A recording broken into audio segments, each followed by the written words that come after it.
Seip agus Neidí, leabharlainne D Sraith cainte. Féach an madra bra sin, Seip is anam dó, is le feramór é. Sin é pádraig óg atá ag imbert le Seip inis. Is maith le Seip dul amach gach maidin go dtí na páirceanna ag féachant ar na hainmhithe. Tá na capall istigh sa pháirc seo.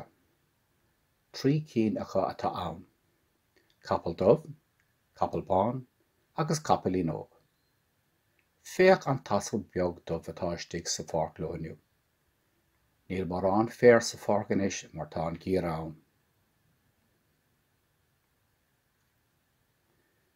Neidí is anam don asal beag dubh. Is maith le Seip na hainmhithe go léir ach is fearr leis Neidí ná haon cheann acu. Léamad Seip isteach sa pháirc gach lá go dtí Neidí. An sin bíonn sportacha ag rith síos suas an pháirc. Mud na bháil sa gheara, bhí na capall istigh sa pháirc. Bhí an lá fór agus phleach. Tháinig an feramór ina chár. Bhí féar tirim aige agus chuir sé isteach i bpáirc na gabhall é. Bhí ocras ar na capall agus thosaigh siad ag ithe. Ní raibh Neidí istigh sa pháirc leis na capall an bhadan sin. Bhí sé leis féin i bpáirc bheag eile. Ní acha an feramór Neidí. Hí-há, hí-há, táimid seo, ar sa Neidí. Ach níor cúla an feramór é.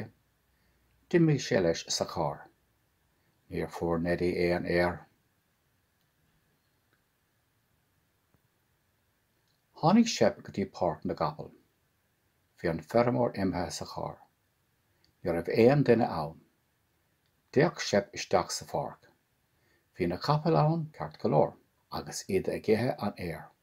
Ach cá raibh Neidí. Cá raibh Neidí bocht. Rith Seip thart go dtí na páirceanna eile. Chonaic sé Neidí leis féin istigh sa pháirc bheag. Ní raibh éon air tirim ag Neidí bocht. Tuigim an scéal inis ar sa Seip leis féin Neidí bocht. Caithfidh mé rud éigin a dhéanamh. Rith Seip arás go dtí páirc na gabhall. Bhí na capall an sin agus iad ag ithe leo. Is bocht an scéal nach bhfuil éag chuid den air bra sin ag Neidí bocht ar sa Seip leis féin. Níor fach na capall leis. Dhiúil Seip isteach go dtí na capall. Thug sé lán a bhéal den air tirim a bhí an sin ar an talamh. Amach leis an sin go dtí an pháirc bheag agus an fér ina bhéalaige. Thug sé an fér den Neidí. Arás le Seip arís go dtí páirc na gabhall. Thug sé lán a bhéal den air tirim arís agus thug sé amach go dtí Neidí é. Bhí Neidí ag ithe leis inis agus é go sásta. Bhí Seip féin ansásta.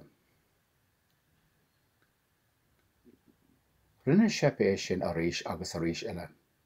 An sin bhí cuid mhaith fér ag Neidí. Bhí go leor ite ag na capall freisin. Racha mé amach go dtí Neidí ó amháin eile sa Seip leis féin. Beidh go leor aige an sin agus rachaigh mé a bhaile. Bhí Seip ag dul amach as pháirc na gabhall agus an fér ina bhéalaige nuair a tháinig pádraig óg. Chonaic pádraig óg é ag dul isteach go dtí Neidí.